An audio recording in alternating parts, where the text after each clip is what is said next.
novo, né, que essa reunião está sendo gravada, então tudo que nós falamos antes, comentários absolutamente impublicáveis, entendeu? Que a gente espera aí que não tenha ninguém nos hackeando, porque se isso vier à tona, será um escândalo que poderá abalar as estruturas do mundo, né? Porque vocês sabem que nós somos mundialmente conhecidos por algumas pessoas do nosso círculo íntimo, né? Então, ainda bem, agora não, agora estamos gravando, estamos começando a nossa 53ª edição do De Tudo Um Pouco Show, lamentavelmente, por conta do feriado, com uma ausência, né, do nosso baterista, do nosso Rebel Boy Band, Victor Loyola, que não estará aqui conosco, nos falando dos números do Covid em particular, mas tudo bem, semana que vem ele está aí, nos atualiza. Então, hoje vamos começar a falar dessa CPI aí, para muitos um circo, para muitos uma oportunidade de desmascarar o Bolsonaro e para outros uma oportunidade de fortalecer o governo.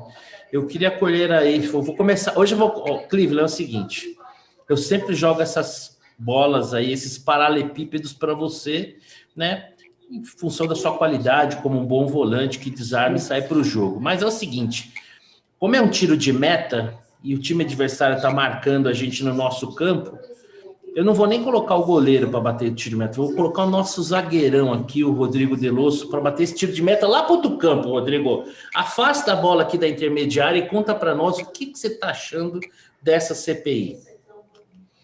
Tá bom. Bom, em primeiro lugar, eu não tenho acompanhado a CPI como vocês, né? Porque eu tenho limite para o meu... Você quer dizer que você zela pela sua saúde mental, é isso? Exatamente, né?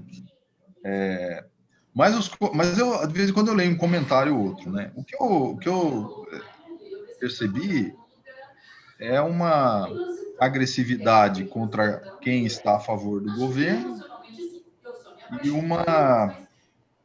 um tratamento carinhoso, vamos dizer assim, para quem é favorável ao governo, né? E assim, curiosamente, nessa semana teve dois ou três. Nessa semana teve a Nilce Yamaguchi, né? Isso. Semana passada teve a outra. Mas, meu Deus. Baíra? Eu vou pesquisar aqui. Baíra. Isso. E ontem a doutora Luana. É interessante, assim, a parte interessante é se verificar assim, se você é favorável ao governo, eu vou te tratar bem, eu vou te tratar mal. Se você é contra o governo, eu vou te tratar bem, né? Então, a parte técnica fica completamente relegada a um papel secundário. A questão ali, se você está procurando saber melhor o que aconteceu, o que pode acontecer, deveria ser um tratamento urbano, um tratamento igualitário com todos os depoentes, né? Em busca de elucidar, vamos dizer, o assunto, né? O objeto da CPI. Mas não é isso que os caras estão fazendo, mas isso a gente já sabia. É uma CPI política para prejudicar o governo.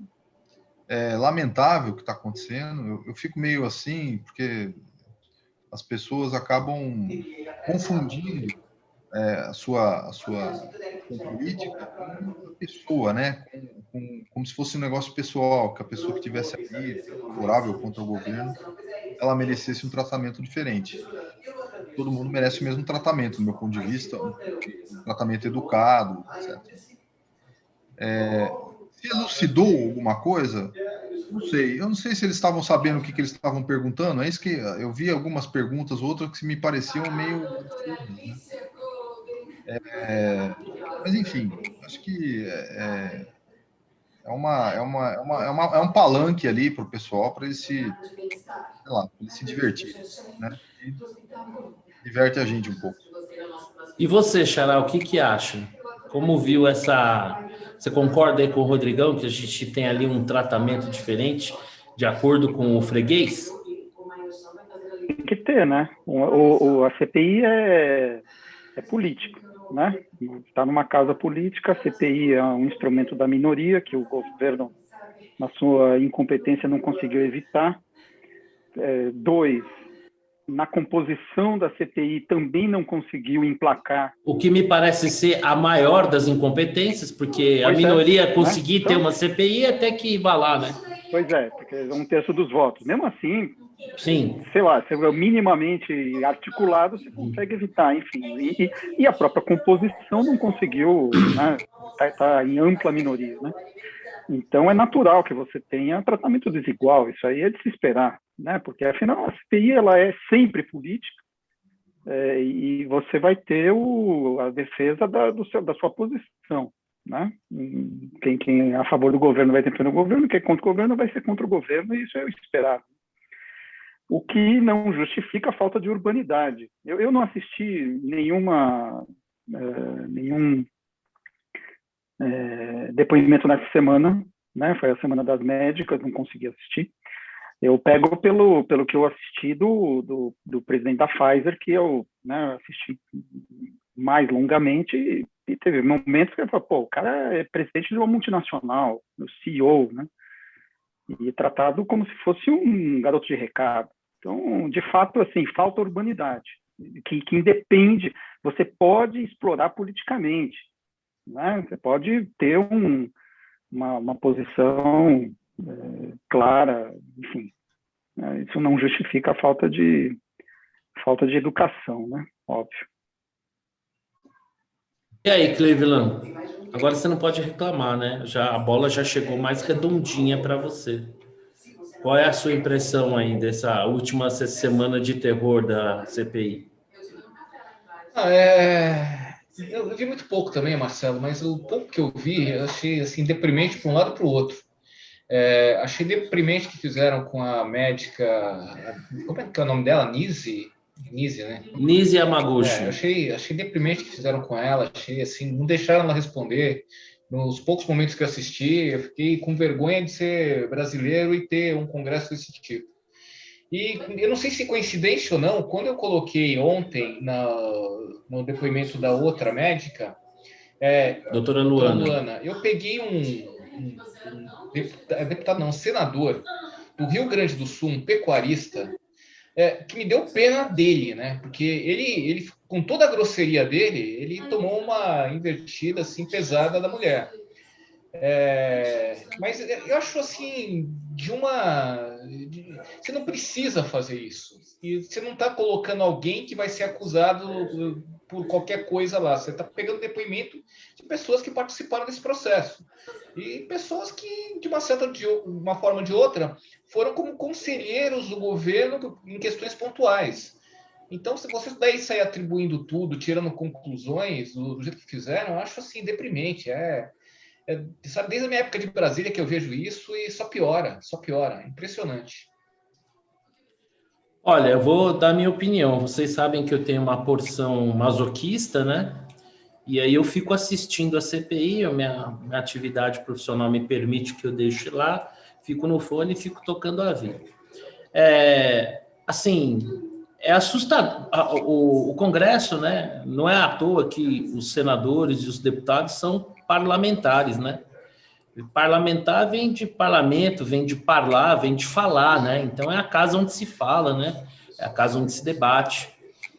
E foi assustador, na meu ver, no caso, especialmente, né? E aí eu vejo fica um sinal muito claro, né? Assim, a doutora Maíra e a doutora Nise, elas foram alvo de um nível de grosseria, de agressividade, de impossibilidade de responder aquilo que lhes eram perguntado, assustador. Inclusive, eu comprei uma cadeira bem confortável, né? Porque eu fiquei esperando lá os movimentos feministas se manifestarem, né? Mansplaining, Man-interrupting, que é o nome do negócio. Estou com um pouco de dor na coluna, estou pensando em trocar por uma cama ou uma cadeira espreguiçadeira, porque pelo jeito eu vou esperar bastante. Ontem foi a vez da doutora Luana, uma pessoa que me parece muito bem qualificada, né? Uma pessoa de convicções, bastante assertiva nas suas colocações, obviamente. Nenhuma das três eu me sinto em condições de contradizê-las ou mesmo concordar, porque sou leigo no assunto, mas, a meu ver, né, é bastante difícil não perceber que houve ali um tratamento, no geral, diferente, né? Da mesma maneira que a doutora Anísia e a doutora Maíra foram tratadas com extrema agressividade e hostilidade, né? No caso da doutora Luana, não foi o que se viu. E no caso da doutora Anísia, a coisa ficou tão ultrapassou limites tão, assim, inaceitáveis quando se imagina um mínimo de civilidade que o próprio CFM, né, o Conselho Federal de Medicina, lançou uma nota, né, em que eles até falavam com clareza que não se tratava ali de entrar no mérito ou apoiar, mas simplesmente desrespeito. E eu vou até além, né, não só pela condição de técnicas que estavam ali como convidadas, né, não são investigadas, não são acusadas, estavam ali como convidadas, ajudando, né, que se busque, supostamente, se é que era esse o objetivo, o entendimento, serem tão maltratadas, né? Lamentável pela sua condição de mulher, mas especialmente a doutora Anísia, porque se trata, inclusive, de uma pessoa idosa, né? Que mereceria uma dose adicional de respeito. Então, para mim... Pô, fala isso não, meu. Por quê? Porque ela tem quase a minha idade, cacete. Não... Você não precisava Ou eu tenho quase a idade dela. Não precisava se entregar, mas você merece o nosso respeito. Aliás, todos devemos nos respeitar, antes de mais nada, pela nossa condição humana. Mas as sociedades mais desenvolvidas são aquelas que sabem reconhecer mais valor e sabem respeitar mais.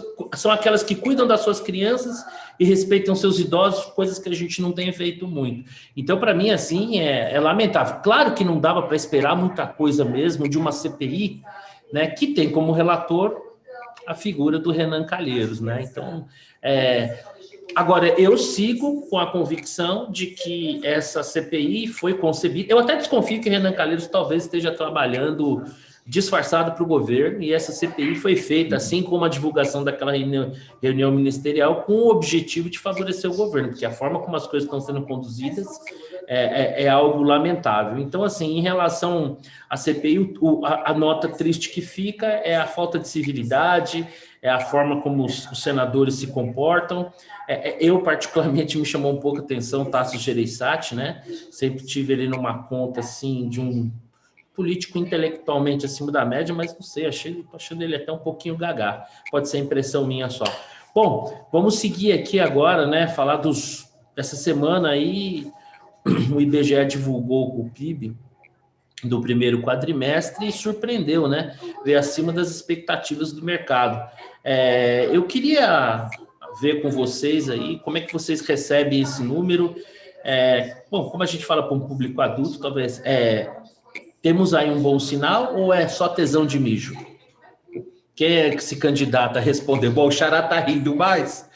Então começa com você. Vai pra ele. Tesão de mijo é ótimo. Não, porque é gostosinho, mas passa rápido, né? Então, eu não precisa entrar nos detalhes escatológicos.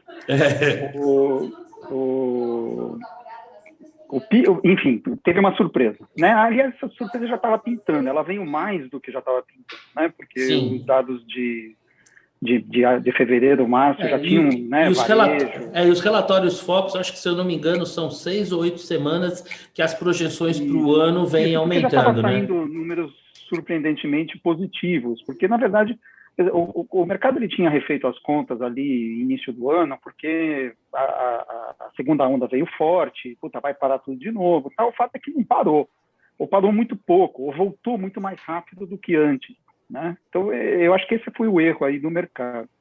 A bem da verdade, tinha alguém que dizia que o mercado estava errado nas suas projeções.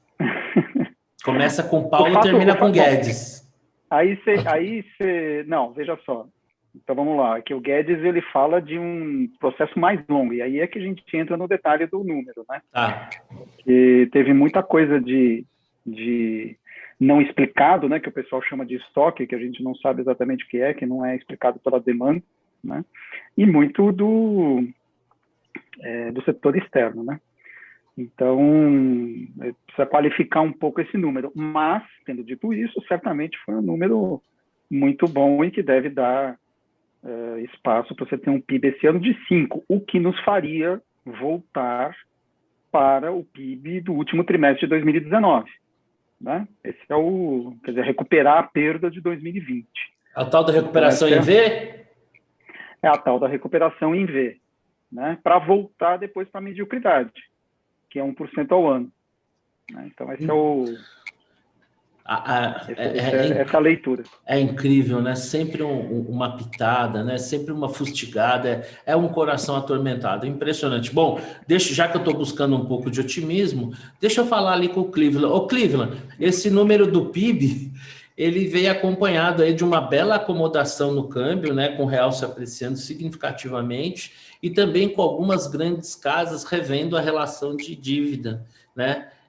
Eu queria que você nos brindasse com todo o seu otimismo e nos lustrasse, desse ainda mais brilho a esses números.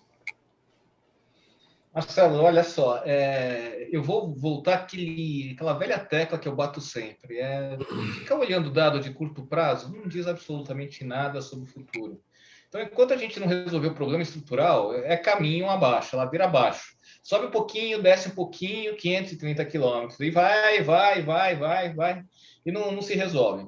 O que eu acho que tem por trás desse PIB? Tá? Tem uma série de questões que não estão muito claras, mas tem algumas coisas que dão indicativo, claro, que são coerentes com os outros resultados. Tá? Então, você teve, de fato, o setor externo com peso grande, você teve uma parte de efeito de investimento de um programa, se não me engano, o nome é Recap, alguma coisa do tipo, que aumentou o nível de investimento. Né? Repetro, exatamente. Nível de formação bruta de capital fixo, aí também que teve um certo impacto no PIB, mas não é um efeito duradouro, não é um efeito consistente. Se você começa a olhar os dados de serviço, se você começa a olhar os dados pelo lado da demanda de consumo e assim por diante, a gente está num problema sério. Então, isso não se resolve sob o ponto de vista do PIB. Mas também não me diz nada. Se tivesse caído 4% agora, também me diria muito pouco, porque o que eu estou olhando é a tendência de longo prazo. Então, é mais uma questão da gente ficar olhando, analisando o elevador. Subiu, desceu, mas isso não mostra a trajetória, né? E aí que me preocupa. A gente teve um efeito relacionado à dívida, a gente até conversou isso ontem.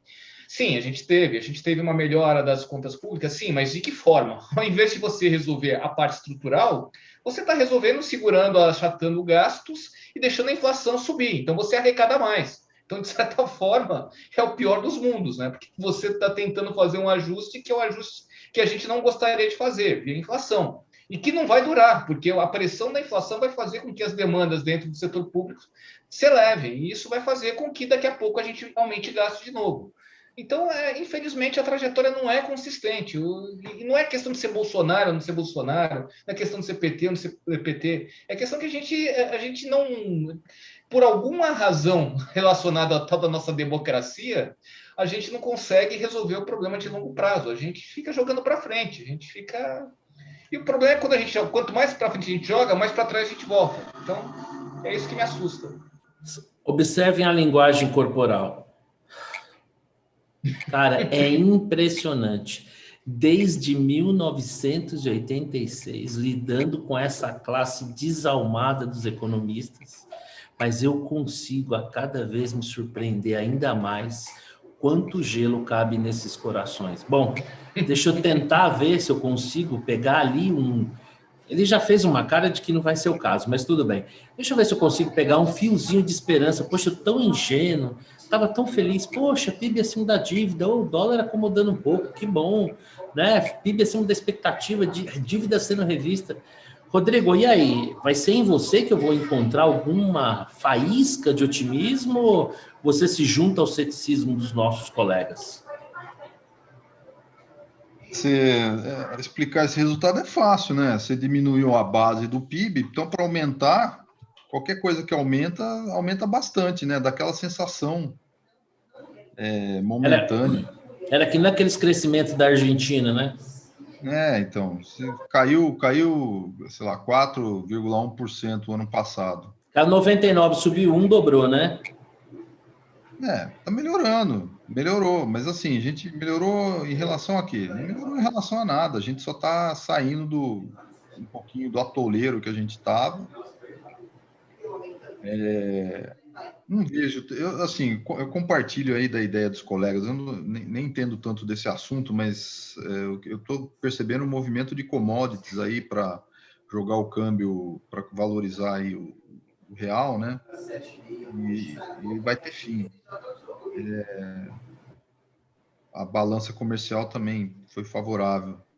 Mas eu acho que isso é tudo, como o Cleveland falou, isso é momentâneo, passageiro. Daqui a pouco a gente volta para a realidade dura, né? Para a inflação alta, para a produtividade permanentemente baixa, nenhuma reforma que nos ajude a dar um salto importante. E a mediocridade é a nossa companheira com quem casamos e não podemos nos separar. Bom, então, resumindo aí a fala dos meus amigos, num linguajar bem popular que eu aprendi no mercado, né? Antes da pandemia, a gente estava comendo pão com merda, veio a pandemia, o pão acabou e agora trouxeram pão, mas não resolve muito a nossa história, né? Bom, já que o nosso amigo Rodrigo falou que a nossa economia deu um salto, puxa, olha que gancho perfeito, né, gente? Olha que gancho perfeito. Parece até que a gente tinha combinado, mas não combinamos. Ontem nós tivemos, por obra aí do nosso amigo Cleveland, uma oportunidade tanto de entrevistarmos o Felipe Salto da IFA, né, que é a Instituição Fiscal Independente. Cara, um prodígio, né, 34 anos, eu ainda tenho minhas dúvidas se não é gato, que nem aqueles jogadores de futebol que o pessoal registra depois que nasce, né, mas realmente, assim, o Felipe nos deu uma aula. Fiquei até um pouco preocupado no final se ele ia mandar um Pix para cobrar, porque se cobrasse ia ser uma grana. E eu queria repercutir com vocês, eu não sei se vocês compartilham comigo dessa impressão, que foi um conteúdo muito legal que a gente gerou, né? Até indico as pessoas aí que eventualmente venham acompanhar esse nosso conteúdo de hoje lá no nosso canal no YouTube. Tem a entrevista que nós gravamos com o Felipe. Eu queria colher as impressões de vocês. Vou fazer que nem ontem, começar aí pelo pai da criança, né? Sem nenhum trocadilho com a pouca idade do entrevistado, falar com o Cleveland. E aí, Cleveland, qual foi essa impressão daquele nosso bate-papo espetacular de ontem? Tá no mute. Tá no mudo. Opa, voltou. Perdão, gente. Imagina. O Felipe eu já conheço de longa data, sei o trabalho que ele faz. Não só conheço o Felipe, como conheço todo o pessoal de lá, né? Então, o Josué, que acabou de sair de lá, que era diretor também, é um pessoal muito dedicado, que estuda, busca informação, um pessoal que sabe, conhece. É um nível técnico altíssimo e o Felipe tem, além do mais, a capacidade de ser muito claro nas suas explicações, suas exposições. Verdade. Como você mesmo disse, Marcelo, acho que foi uma aula, né? Na realidade, ele conseguiu no tempo, em uma hora, resumir bem o problema do país, né? O que me chamou a atenção, eu fiz questão de fazer essa pergunta, é que a gente fica olhando muito para o governo federal.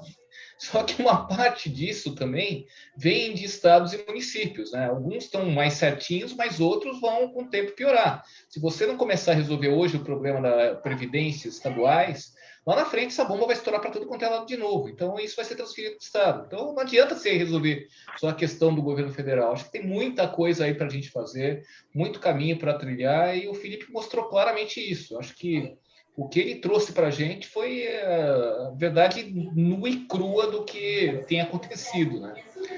Enfim, eu espero que ele continue em algum cargo no governo depois que acabar o mandato dele, porque ele é muito bom, é uma pessoa que precisa estar lá, ainda tem sangue para dar para brigar. Eu espero que esteja no próximo governo, por exemplo, num cargo-chave.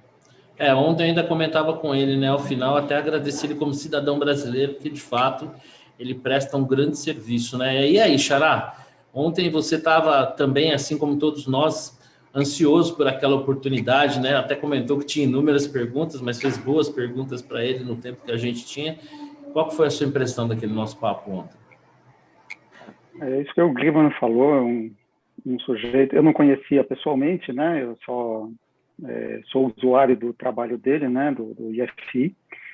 E sempre um trabalho de excelente qualidade, muito, muito profundo. Você vê que tem muita pesquisa ali, né? E foi um prazer, de fato, poder conversar com ele e ouvi-lo, né? E, de fato, me passou a impressão de ser um cara extremamente bem preparado, muito inteligente, porque você vê que ele consegue articular as respostas, praticamente não está se esforçando, é característica de alguém bastante... Parece o Federer jogando tênis, né? Exato, parece simples, né? Faz a coisa parecer simples. Exato. E assim, o programa todo foi muito bom, mas eu acho que você vai ter orgulho do que eu vou falar agora, Porto. Você vai realmente agora... Deixa eu me preparar. Chorar quase. Eu acho que o fato de você ter não o Felipe Salto em si, mas uma instituição como o IFI, ele abordou isso numa das questões, né? Eu não me lembro exatamente a questão, mas o histórico brasileiro, né? Será que tem solução? Ele fala, desde 86 a gente fez, e ele voltou para 86, eu voltaria para 67, quando a gente criou o Banco Central, enfim. Você tem um histórico, digamos assim, que é idas e vindas, mas de avanços institucionais, e o IFI é mais um deles, né?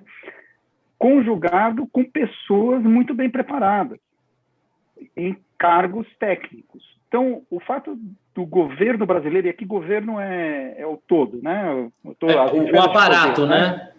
Isso. Ser capaz de criar esse tipo de instituição é um dado positivo da realidade, né? Que te aponta na direção certa. É que a gente fica, principalmente quando você vai ficando mais velho, você vai vendo, pô, parece que você não andou nada, né? Porque os problemas se repetem, você está falando das mesmas coisas, tal. Mas andamos, né? Andamos. Se a gente olha com uma perspectiva histórica, a gente andou, e a gente compara com outros países, tudo bem, tem gente melhor que a gente, mas tem gente muito pior, né? Que andou para trás.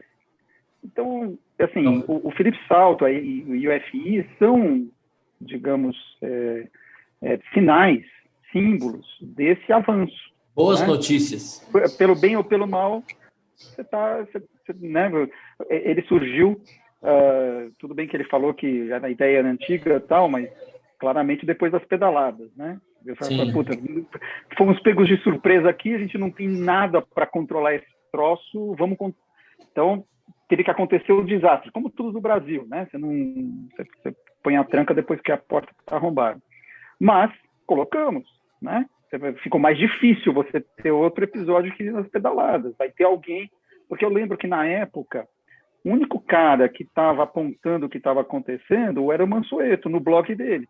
Sim, que por sinal era um blog espetacular, né? Espetacular. E era o único que desmiuçava os números. Faz exatamente isso que o IFI está fazendo hoje. É verdade. E agora não. Agora tem um corpo técnico dedicado a isso. Tal. Então, isso que me chamou mais atenção, não a entrevista em si foi excelente, tal, mas o fato de ter uma pessoa como ele e uma instituição como o IFI no Brasil, né? Acho bem positivo. Muito legal, Xará. Quase, mas que eu estou me contendo. É que eu sou muito emotivo, então não é fácil para mim. Eu choro com final de novela, é propaganda de margarina, mas eu tô contido, mas eu estou emocionado.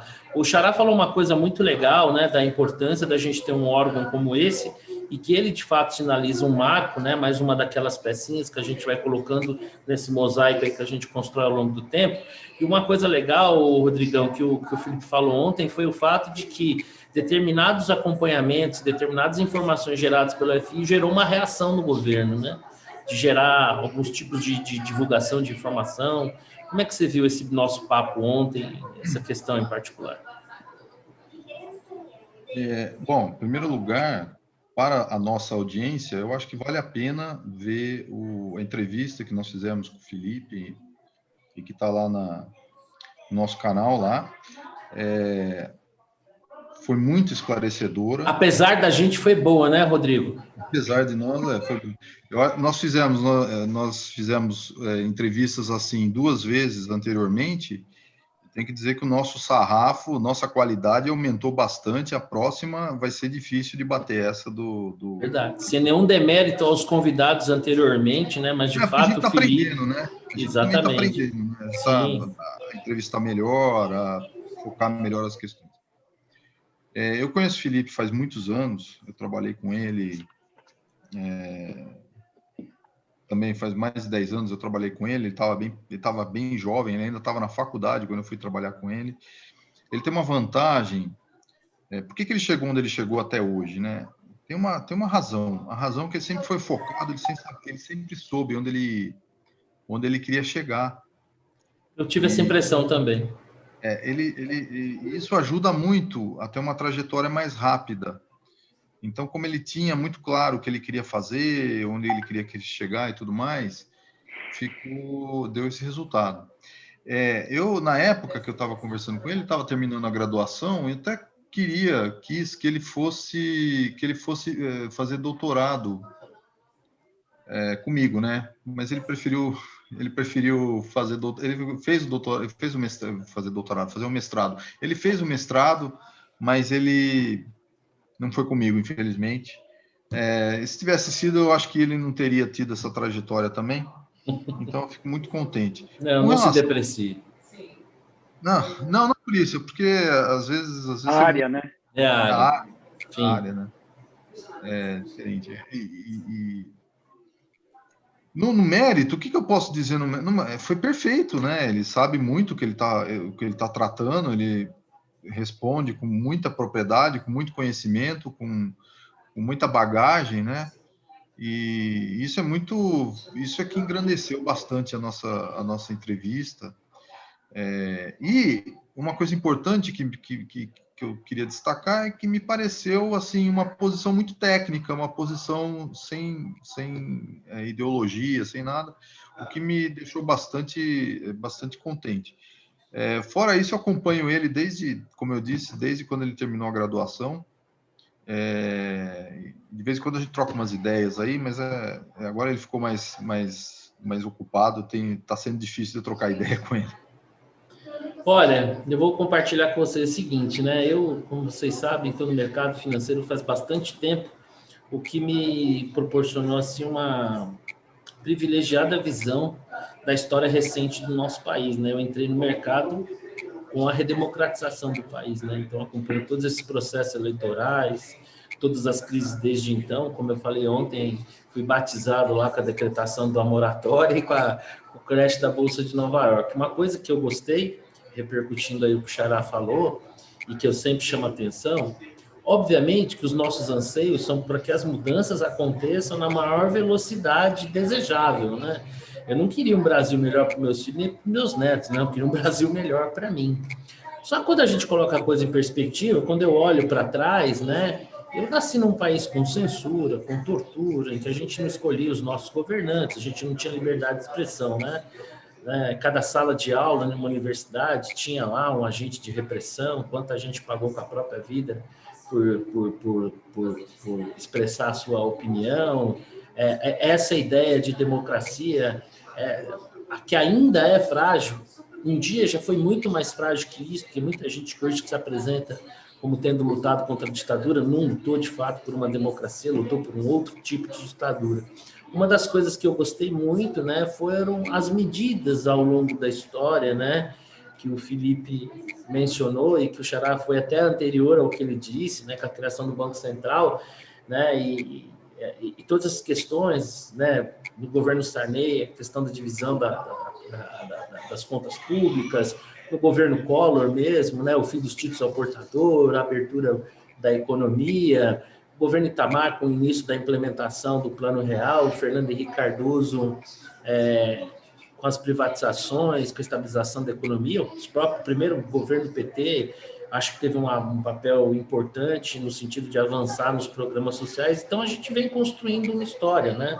Então, assim, por mais que o nosso dia a dia nos machuque, quando a gente coloca em perspectiva, existe uma direção, né? Existem medidas que estão sendo tomadas e foi muito legal. E realmente, assim, eu como brasileiro me senti muito renovado de ver um quadro tão valioso quanto ele, numa posição tão importante e prestando um serviço tão essencial. E eu faço coro aí à torcida do Cleveland, né? O mandato dele vence agora em 2022, né? Ele vai concluir 6 anos como diretor executivo, ainda tão jovem, né? E eu espero que realmente aí ele siga prestando serviço para o nosso país. A gente precisa de brasileiros como ele e realmente ter ouvido alguém tão técnico e tão desprovido de paixões acaba sendo um bálsamo, né, no momento de tanta polarização, quando às vezes a cegueira das pessoas é tamanha que elas se recusam a enxergar o óbvio. Então, realmente, acho que foi uma oportunidade de tanto. Agradeço ao Cleveland aí por ter trazido esse convidado tão ilustre e tenho certeza que quem assistir essa entrevista vai ter acesso a um conteúdo que, se fosse pago, eu tenho certeza que muita gente pagaria por ele. Vou aproveitar aqui e voltar na sequência. Ô, Rodrigão, essa semana aí você nos brindou com um artigo falando sobre ESG. Olha que chique isso. Queria que você falasse um pouco mais. Aliás, vou fazer uma pergunta para você. Eu lembro que no mercado financeiro, ali, quando hoje B3, mas na época Bovespa, criou ali um segmento, né, do novo mercado para selecionar empresas com nível 1, nível 2 de governança e o próprio novo mercado, né, que, passado algum tempo, começaram a surgir estudos que apontavam né, que as empresas que adotavam aquelas práticas, elas tinham um ganho nas suas cotações, como se fosse um prêmio, né? Os investidores tinham uma propensão maior a valorizar esse tipo de conduta. Esse mesmo conceito a gente pode aplicar para essas empresas que agora costumam adotar essas medidas voltadas para a questão ambiental, de governança e social? Tá no mudo, Rodrigão. Eu gostei da pergunta. Eu gostei só para falar uma coisa, eu gostei da pergunta que eu fiz. Eu me senti meio adulto agora fazendo essa pergunta. Até estranhei. Estranhou, né? Eu também. Não, é um assunto que eu ainda estou tateando, estou tentando entender. Eu vou explicar por quê. Todos os temas, eles são importantes de uma forma ou de outra. A questão é quem que encara o custo disso, né? Quem que encara o custo disso? Então, você ter uma responsabilidade social, ter uma responsabilidade ambiental e de governança, tem um custo. Tem um custo. É isso que é. A questão é se isso gera o benefício suficiente que compensa esse custo. É essa que é a nossa questão aqui, né? O que eu tenho observado, assim, é que eu tenho a impressão que nesse instante, nesse momento, aqui no Brasil, especialmente, isso daí é positivo. Isso aqui é positivo, né? Não tem essa responsabilidade e tal, e se não é as empresas, se não é um custo privado, vira um custo público, um custo social, que vai ter que ser encarado pelo governo, não no sentido de preservar o meio ambiente, no sentido de ter práticas de fiscalização, monitoramento das empresas que evitem ilegalidades e tudo mais, né? E tem a questão social. Não apareceu no artigo, infelizmente, o que eu vi, mas tem um outro artigo que eu menciono lá, e devia estar numa nota de rodapé, não sei por que não apareceu, que as pessoas, foi feito um experimento com pessoas de mais de 60 anos e mulheres e tudo mais, e elas procuram empresas que são socialmente responsáveis. Isso eu estou dizendo porque isso mostra que a demanda tem uma característica que está mudando e que, eventualmente, quem é ESG está percebendo essa característica da demanda mudando em direção a empresas que são, vamos dizer assim, responsáveis em termos de meio ambiente, socialmente e de governança. Interessante que eu tinha a impressão que o público que tinha essa demanda, até pela minha experiência, não fosse esse que você descreve. Porque lá no escritório, as pessoas que demonstram mais atenção para isso são as mais jovens. Eu devo ser uma distorção da amostra. Então. Foi feito um experimento. O experimento mostrou isso. Depois eu te mando a Legal. referência. Muito bom. Em relação a isso.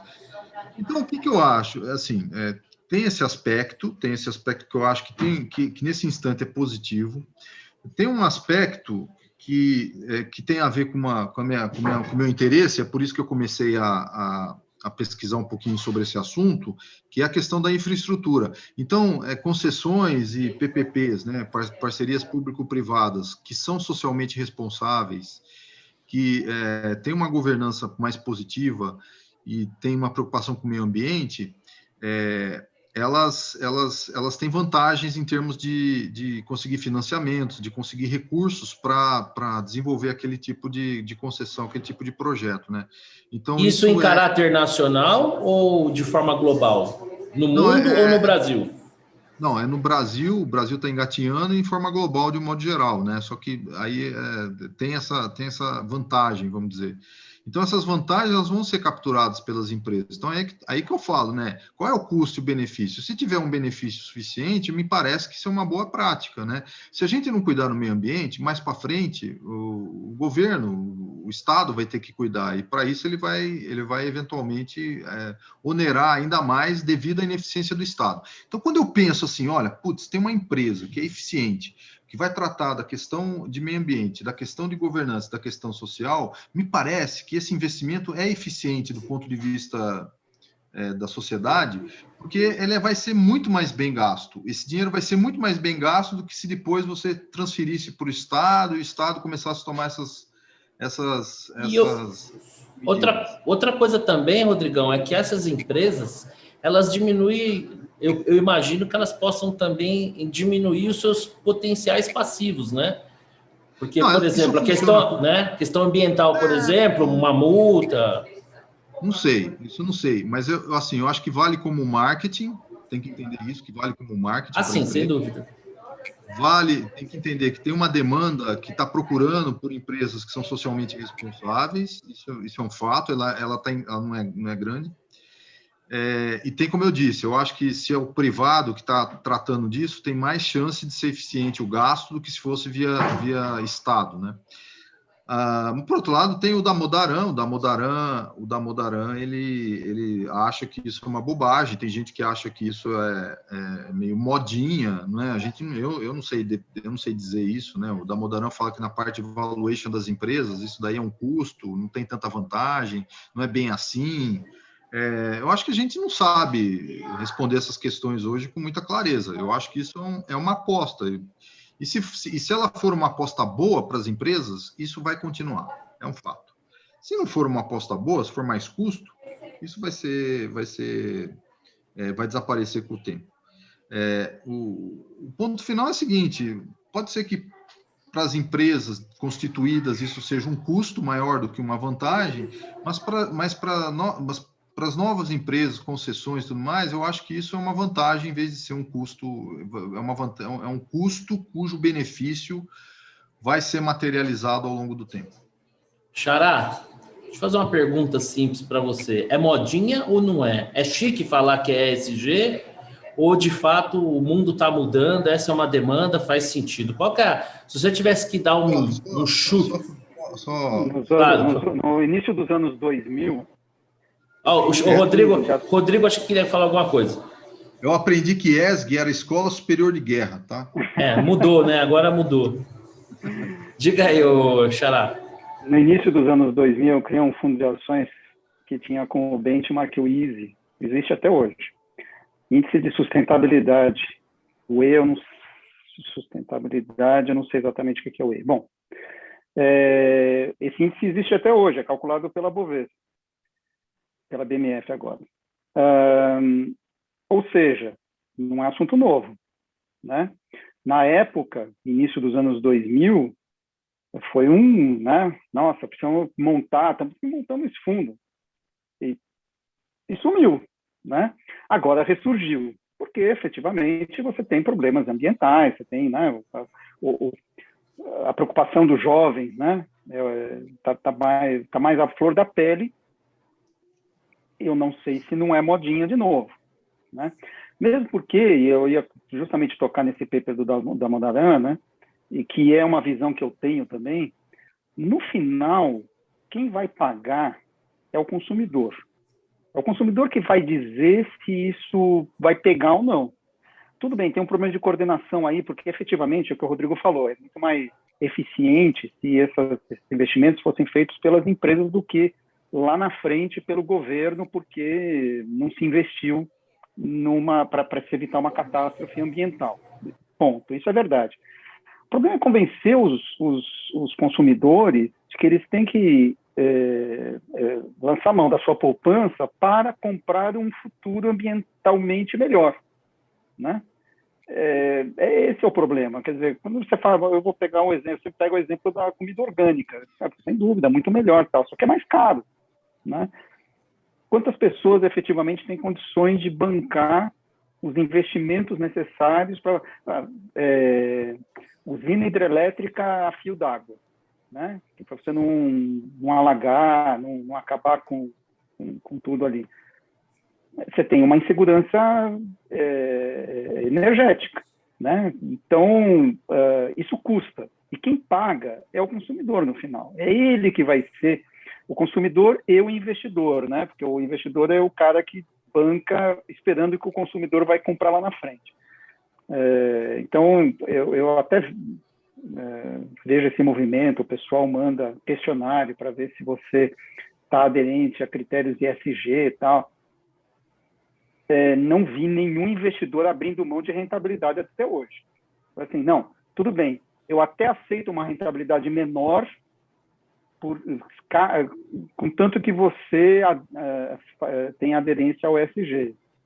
Não vi isso até hoje. Pode ser que aconteça no futuro, sei lá. Né? Então, eu concordo com o Rodrigo, acho que é verdade. As empresas seriam muito mais eficientes, mas tem um problema de coordenação. E o governo tenta, através de legislação, fazer essa coordenação, mas custa caro. E quem vai pagar é o consumidor no final. É só uma questão, vai pagar hoje produtos mais caros ou mais na frente, através de impostos, porque o governo tem que fazer a coisa no lugar das empresas que não fizeram hoje. É isso que você ilustra aí. Acho que a gente poderia estender, por exemplo, a questão da China, né? Que a gente convive aí com o trabalho escravo, com desrespeito aos direitos humanos, porque no final das contas eles te entregam lá um preço baratinho para você comprar, né? É isso sim. Só fazer uma observação, é que assim, o custo de entrada de empresa já estabelecida nisso é muito maior do que o custo de empresa nova entrar nesse negócio, né? Porque assim, tem toda uma questão de organização da empresa que faz com que isso seja mais barato. Então, não sei, eu entendo, eu concordo que ninguém vai abrir mão de rentabilidade, eu não acho que isso que vai acontecer, não. É que o que eu acho é que vai ter a rentabilidade pelo fato da demanda por esses produtos e também pela eventualmente legislação favorável, alguma coisa assim. Bom, agora que o couro já está bastante amaciado, eu vou perguntar para o Cleveland se é modinha, se não é modinha, se quando ele for fazer os investimentos dele, ele vai pensar lá se é SD ou se ele está mais preocupado mesmo com a rentabilidade com o índice de Sharpe. E aí, Cleveland? Tá. Voltando o som aqui, gente, voltando à terra.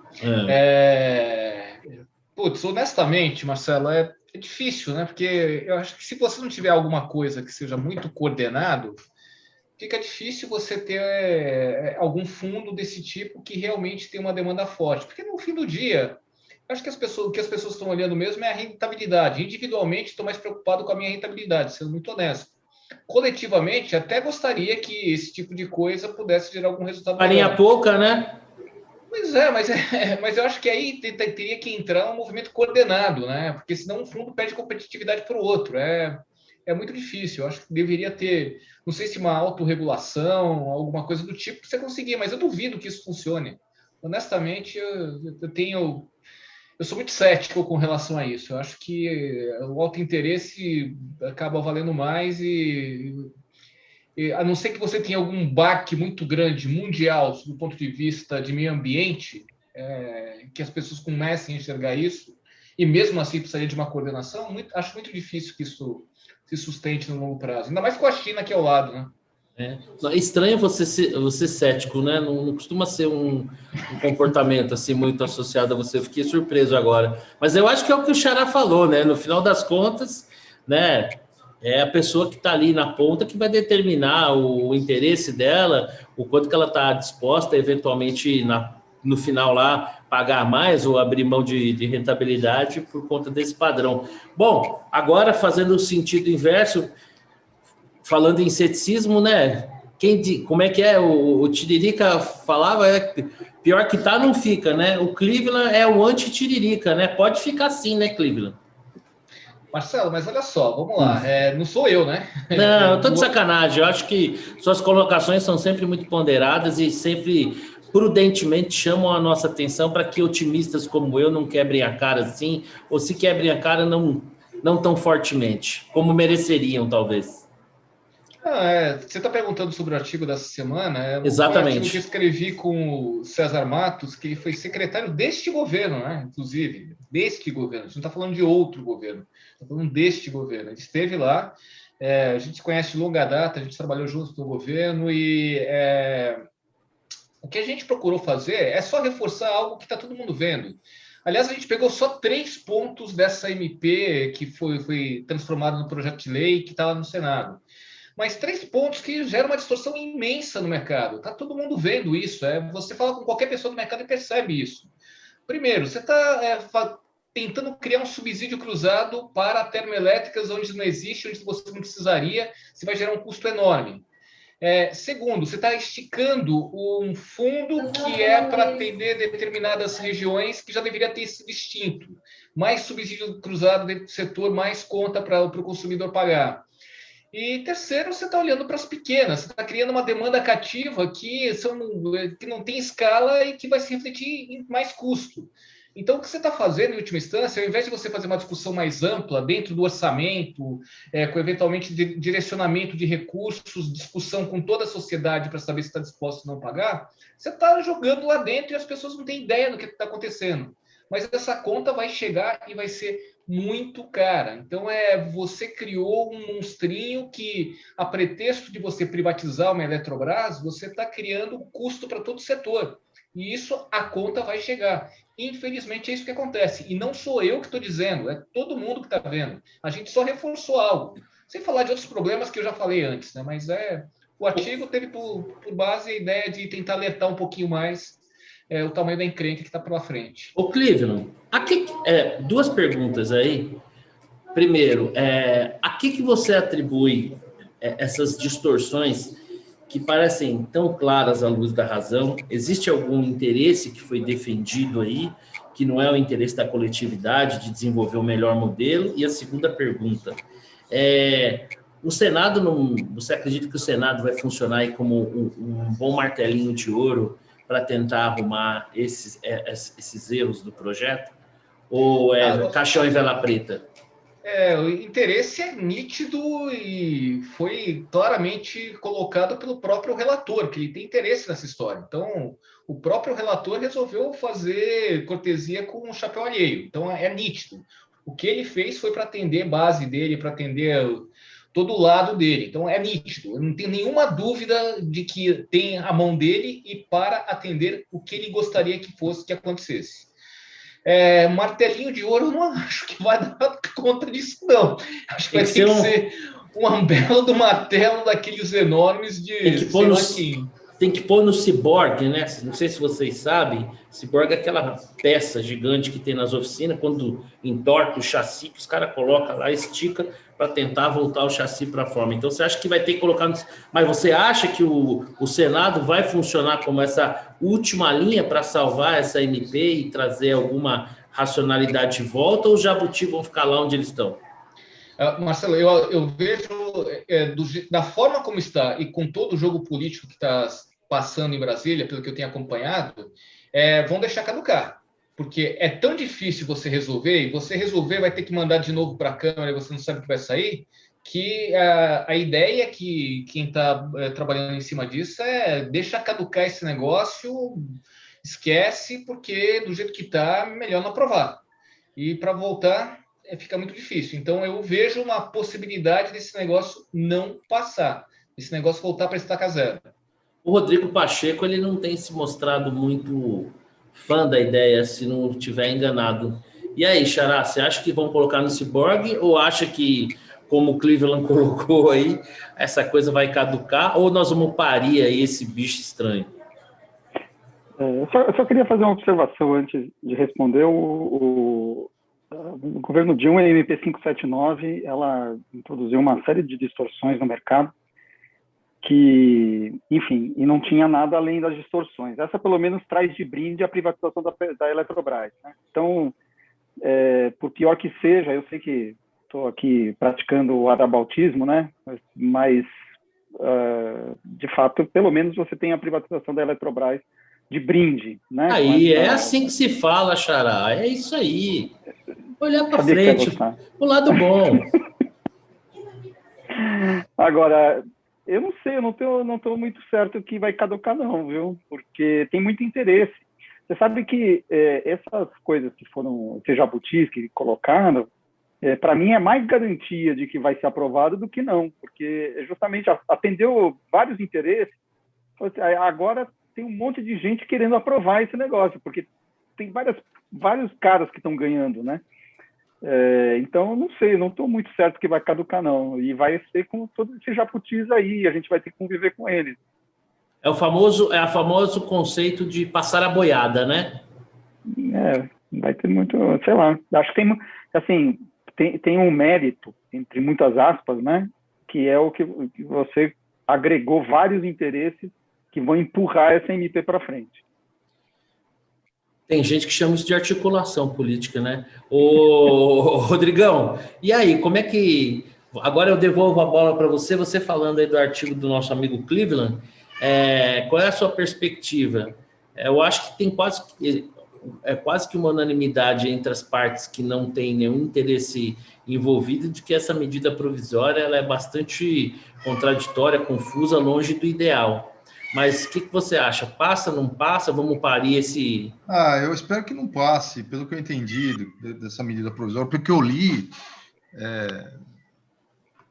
eu sou muito favorável à privatização, mas não pode ser um negócio... Não pode ser tão ruim assim, né? Pode ser... Vamos, existe a privatização ruim. Esse é o primeiro exemplo que eu consigo encontrar. A privatização ruim é isso, né? Nós não queremos isso, nós queremos algo melhor, e pode ser melhor, com os incentivos alinhados, com as coisas que vão promover, vamos dizer assim, ganhos para todas as partes que estão envolvidas, especialmente na produção e na oferta de energia elétrica, né, que nós precisamos, a um custo que acho que nós temos a energia elétrica mais cara do mundo, sei lá, é uma das mais caras, pelo menos. É um absurdo. Eu acho que um bom termômetro aí, muita gente criticou, né, mas eu vejo dois partidos novos, né, o Partido Novo como um player político mais amplo, com bastante dificuldade, porque não se posiciona em questões de costumes, por exemplo, tem uma liderança meio hesitante, mas eu acredito que o Partido Novo tem feito um bom trabalho com a sua bancada, ainda que limitada, em questões legislativas, né? E a bancada do Novo foi bastante criticada, porque ela se posicionou contra a medida provisória, né? Numa crítica muito intelectualmente desonesta, né? Associaram o Novo ao PSOL, porque ambos foram contra, como se o motivo pelo qual fossem contra não contasse, né? E conta muito. Então, acho que um bom termômetro disso tudo que foi dito aqui é o posicionamento da bancada do Novo, que não tem tido nenhum tipo de pudor em votar junto com o governo quando entende, assim, ser o melhor para o país, né? Então, eu acho que esse posicionamento do Novo em relação à medida provisória, acho que ele é um bom indicador de tudo isso que a gente colocou. Vamos torcer para o Senado talvez melhorar um pouco esse projeto, não parece ser o cenário mais provável, e eu tô com o Xará, eu acho que tem muito padrinho aí nessa história pegando carona, o que só faz com que as chances desse negócio ser aprovado aumentem, né? Isso aqui ou é um pouquinho de Brasil iaiá. Puxa vida, né? Finalmente aí, vamos entrar naquela parte que em tese, apenas e tão somente em tese, seria a melhor parte, né? Que é falarmos de futebol. Bom, o Victor foi poupado, né, de falar sobre futebol, e eu não sei nem por onde eu começo. Então é o seguinte, como normalmente eu passo a bola para um dos meus amigos, eu vou fazer o contrário hoje nesse tema, que é já para ficar livre e explicar para todos aqueles que estão nos assistindo que equivocadamente observam com um olhar negativo o último resultado que o São Paulo obteve contra o 4th of July do Piauí, né? O futebol, ele nada mais é, antes de qualquer coisa, do que entretenimento, né? Ele é o circo que se leva ao povo. O futebol, ele tem como uma finalidade trazer alegria para a população. Então, eu queria parabenizar o São Paulo Futebol Clube com um gesto de tremenda sensibilidade social, em meio à pandemia, levou para aquele povo do Piauí, um estado que a gente sabe que tem problemas econômicos, de desenvolvimento, levou alegria para aquele povo do Piauí. Eu não duvido que daqui a alguns anos possa fazer até um filme, né? Tipo um Independence Day 32, onde conta a história de um time humilde, muito dedicado, que venceu um time grande. Eu, como São Paulino, me sinto orgulhoso por esse resultado, não tenho dúvida nenhuma que, obviamente, jogando em casa, nós iremos fazer valer nossa superioridade técnica, mas foi um gesto muito... É bom entrar com o time titular, né? Não vai dar para entrar com reserva do reserva para não dar uma tropeçada, porque, sim, seria inaugurar um novo patamar de tropeços, né? A gente já tropeçou com o Mirassol e tal, né? A gente não precisa ir além disso aí. Então, e aí, Rodrigão, você gostou que nós perdemos lá no Independence Day? Você compartilha da minha tese, que foi de caso pensado para promover a alegria daquela população? Compartilho da sua tese. Eu até me manifestei aí com um colega no WhatsApp que me perguntou o que eu achava sobre o resultado. Eu falei isso, né? Eu falei que nós fomos lá respeitar a independência dos Estados Unidos, né? E levar um pouco de alegria para aquele povo sofrido, e que, enfim, achei que foi muito importante isso para, sabe, fazer o bem é sempre bom, né, cara? Sim, exatamente. Sempre dá um plus depois para daquela vontade de fazer o bem e tal. Foi bom. Que vergonha. Agora, deixa eu falar uma coisa. Já que a gente está falando em alegria, nós vamos deixar de falar aqui da alegria da população local para falar da alegria do povo brasileiro, né? Ontem à noite o povo... Opa, tem alguém desligou a câmera, não sei porquê, e ainda está no mudo. Mas a gente continua aqui, ele é esperto. Ontem o Brasil foi premiado com uma belíssima noite na Copa do Brasil, com transmissão ao vivo para milhões de pessoas, né? Corinthians e Atlético Goianiense, 2-0 para o Atlético, fora o show de bola. Que chachado, meus amigos. Bom, como vocês podem imaginar, essa derrota do Corinthians gerou toda sorte de reação. Desde essa que vocês estão vendo, né, do nosso participante se ausentar, coincidentemente, fechando a sua câmera e seu áudio, até um áudio que eu recebi, né, de um torcedor corintiano bastante revoltado com o Silvinho dando treino coletivo de pullover. Segundo ele, para o Corinthians em Itaquera, dar treino de pullover, já estão pedindo a cabeça do Silvinho. Eu gostaria de saber se vocês, assim como eu, se regozijaram na noite de ontem com esse resultado, uma vez que, lamentavelmente, o torcedor corintiano da nossa mesa aqui se ausentou, não se sabe por quê. O que você achou de ontem, Xará? O Atlético Goianiense não é tão mal, né? O Atlético Goianiense é um time... O Atlético Goianiense é time. É. Ano passado, do brasileiro, eles não fizeram feio. Não me engano, ganharam uma do Santos no ano passado, se me recordo, e tem um time arrumado, não é... Eu também achei. Não dá para enfrentar, assim, pra achar que é fácil. É um time tinhoso, né? Então, bem arrumadinho e tal, bem treinado. É que juntou a fome com a vontade de comer. Não é um demérito perder do Atlético Goianiense. De maneira nenhuma. Até porque no caso do Corinthians é recorrente, né? Eu acho que no confronto direto aí, desde a inauguração do estádio, eles levam desvantagem. Foi meio que a fome com a vontade de comer, né? Porque cá para nós, né? Eu, sinceramente, e eu tenho certeza que as pessoas que nos ouvem e que irão nos ouvir vão acreditar no que eu digo, eu acho ruim. Eu acho ruim para o futebol. Só um minuto. Eu acho ruim para o futebol Corinthians... como produto, né? Eu acho muito ruim para o futebol o Corinthians não está bem e ter a possibilidade de ir para uma... Só um minutinho. E eu acho muito ruim para o futebol o Corinthians não está bem e correr o risco de ir para a Série B. Eu acho que não é legal. Bom, falando em risco de Série B, Xará, me desculpa. Vamos lá, mesmo porque a última vez eles saíram da Série B para ser campeão mundial, então é melhor não brincar com essas coisas. Exatamente, tá vendo só? Muito bem lembrado. Então vamos torcer aqui para os nossos irmãos corintianos seguirem na Série A, até para que a gente também possa contar com a presença sempre brilhante do nosso amigo Cleveland nessa parte do programa de debate. Daqui a pouco, coincidentemente, tenho certeza que vai voltar. Mas o Xará me perdoa, quando eu falei em Série B, eu não pude deixar de pensar no Santástico, que até que foi bem, né? Ontem na Copa do Brasil, não é isso? Goleamos o Cianorte, né? Foi 2-0. Na final, fora de casa, importante, podia ter sido mais. Garantiu a volta. Enfim, time titular, fez 2-0, fez 2-0 no Cianorte. Não, com todo respeito ao Cianorte, enfim, não quero aqui menosprezar, mas o fato é que a diferença era brutal Mas você viu alguma melhora no Santos? Ou... Nenhuma. Era mais em função do adversário do que em evolução do Santos? Foi mais em função do adversário, sem dúvida nenhuma. A coisa está realmente preta. O meu, assim, eu não queria... Eu já falei, o nosso objetivo esse ano é chegar em 16º lugar no Campeonato Brasileiro. Esse é o gol, né?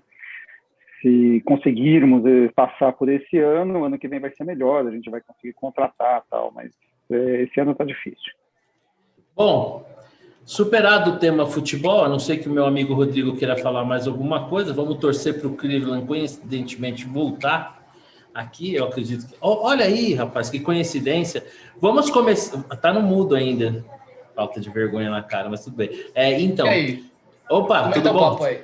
Então tá bem. Deixa eu falar uma coisa. Bom, vamos para as nossas considerações finais, né? Hoje eu vou começar aqui pelo Cleveland, que lamentavelmente teve um problema com o técnico, quer dizer, um problema técnico. A próxima eu vou vir de pullover. E Cleveland, por favor, suas considerações finais aí, sua bola dentro, sua bola fora, suas dicas, fique à vontade.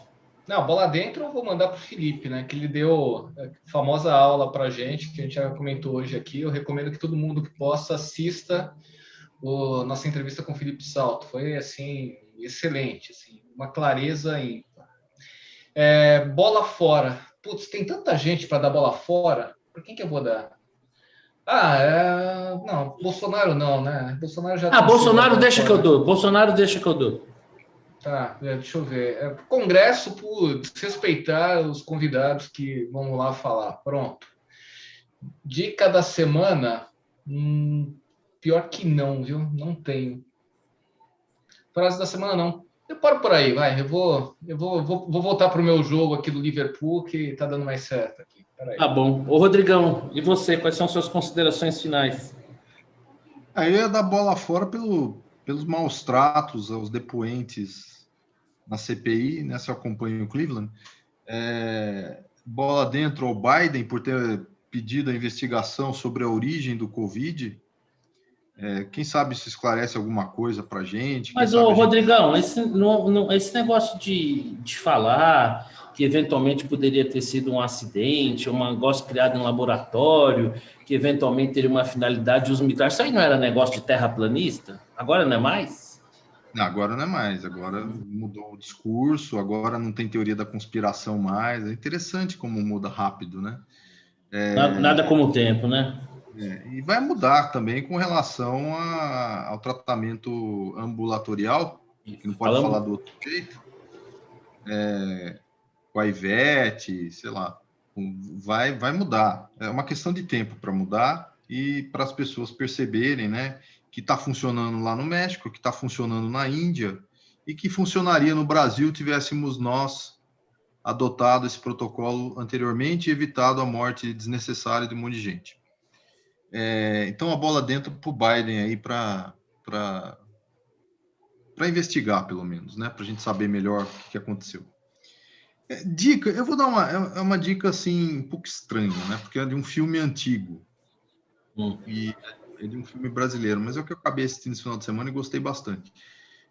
Mas antes de eu falar de qualquer, é só mencionar que às vezes o Brasil tem filmes bons e que às vezes a gente valoriza um pouco. Eu, desde a minha adolescência, sempre achei isso, especialmente os que passavam na Record, na sessão Sala Especial. Sempre achei que o cinema brasileiro produziu excelentes peças cinematográficas que marcaram época, inclusive. Tem Mazzaropi e tem os filmes, assim, de modo geral, os filmes do Selton Mello são muito bons, como Alto da Compadecida. E o que eu Palhaço, né? Também muito bonito. E a minha dica de hoje é Lisbela e o Prisioneiro.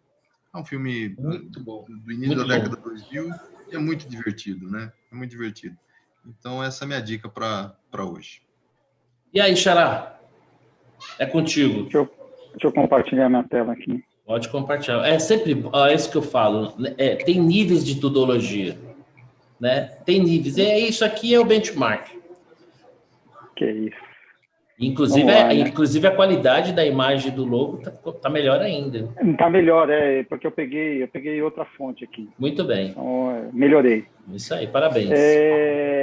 A minha bola dentro vai para uma notícia. A Embraer ela já negociou 200 carros voadores, que para mim não passa de um helicóptero, né, elétrico, mas é um avanço. E a minha bola dentro, na verdade, vai para a Embraer, né? E para a tecnologia brasileira. É uma ilha, né? A gente ter uma empresa como a Embraer no Brasil, de fato, é um ponto fora da curva. Então, a bola dentro vai para a Embraer. Uma exceção, né? Que a gente tem no Brasil. E a bola fora vai para o nosso capitão, o Guedes, Parece que ele não quer a reforma administrativa. Não é nenhuma novidade, né? A gente já sabia disso, ele já tinha dado sinalização, mas é um tema tão espinhoso que se não tiver a coordenação do Planalto, não vai sair, né? Então, vamos ver. Essa é a minha bola fora. E a dica da semana é assistir o Felipe Salto no Tudo Um Pouco, né? Isso aí, obrigação. É isso aí. Bom, a minha bola fora eu vou dividir aqui entre o presidente Bolsonaro, que chamou a jornalista Daniela Lima, da CNN, de quadrúpede, um ato de uma grosseria inominável, não deveria caber para um presidente, até porque ele deveria preservar mais a instituição da qual ele está investido. Então, acho que polemizar com uma jornalista é algo que não deveria caber, muito mais, né, com esse tipo de adjetivação, e aí independe da postura da jornalista, da linha que ela adota, isso não vem ao caso, né? Meu pai, pelo menos, sempre falava, meu filho, a sua educação nunca deve depender dos outros, deve depender de você mesmo, porque ela não diz respeito ao que os outros merecem, diz respeito àquilo que você é.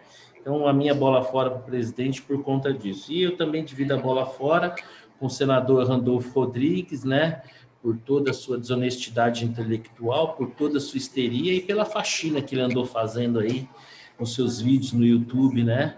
Quando ele chamou de heróis profissionais da saúde do seu estado Amapá, que adotavam o tratamento ambulatorial precoce, né? Dizendo que essas pessoas deviam ser condecoradas, profissionais esses que até recentemente seguiam dando declarações nesse sentido, e ele parece que mudou de ideia, por que será? Bom, a minha bola dentro aqui eu vou dividir, não é jabá, eu vou falar de 2 empresas, mas antes disso vou ter 3 bolas dentro. A primeira para o Conselho Federal de Medicina, pela sua nota firme, assertiva, ponderada, sobre o tratamento inaceitável que a doutora Maíra e a doutora Nise receberam na CPI, onde elas estavam como convidadas, e eu vou mencionar aqui 2 empresas. Essa semana eu tive um contratempo e acionei a Porto Seguro, impressionante a facilidade, tudo pelo WhatsApp, rapidamente fui socorrido, é impressionante o grau de eficiência dessa empresa, assim, uma pessoa profissional que vem atender extremamente bem treinada, atencioso, educado, eficiente, nota 1000 para Porto Seguro. E uma outra empresa que cada vez me surpreende mais pela agilidade, Mercado Livre, né? Há quem diga que é um potencial comprador do correio, tomara que assim seja, que a gente se livre. Eu sempre falo aqui que o correio dado está caro, né? Então, se a gente... já disse que não tem interesse, não tem valor. Eu também fico me perguntando qual seria a vantagem, uma vez que ela hoje simplesmente deu um bypass no correio e é de uma eficiência enorme. Dependendo do que você comprar, você compra de manhã à tarde ou você compra num dia, no outro dia está na tua mão. Então, as minhas bolas dentro estão essas. E como eu estou me tornando um especialista, né? Como eu estou me tornando um cara cult, cabeça, eu vou indicar aqui mais um filme indiano, um pouco na linha do Padman, protagonizado pelo mesmo ator, muito divertido e que trata de uma outra temática que tem a mulher como ponto central, né? As condições das mulheres que seguem as tradições mais rígidas da Índia são terríveis, né? E esse filme chama-se Toilette, né? É a saga de um cara para poder instalar um banheiro, um vaso sanitário na sua casa, porque lá na cultura deles, eles imaginam que os dejetos têm que ficar bem longe, né? E as mulheres têm que sair de madrugada para fazer suas necessidades num local afastado, onde às vezes elas ficam numa posição vulnerável, são até atacadas. Apesar de ser um tema, de certa maneira, delicado, que retrata um drama ali, mas isso muito bem feito, com humor, com uma delicadeza, vale bem a pena assistir. Toilette. Então é isso, meus amigos. Chegamos aqui ao final do nosso 53º encontro. Sempre um prazer. Uma pena que hoje o Vitor não está com a gente, mas semana que vem, se Deus quiser, o nosso quinteto vai estar junto de novo. Rodrigão, obrigado aí pela sua presença. Cleveland, obrigado. E mais obrigado duplo, né? Por ter trazido um convidado tão especial. E Xará, você sempre aí uma presença muito valiosa aqui para a nossa turma. Muito obrigado. E como eu te falei, né? Marcelo Trouxa nasceu morto, né? Isso aí, um bom feriado, um bom final de semana. Até a próxima. Valeu. Tchau, tchau. Um abraço. Tchau, tchau.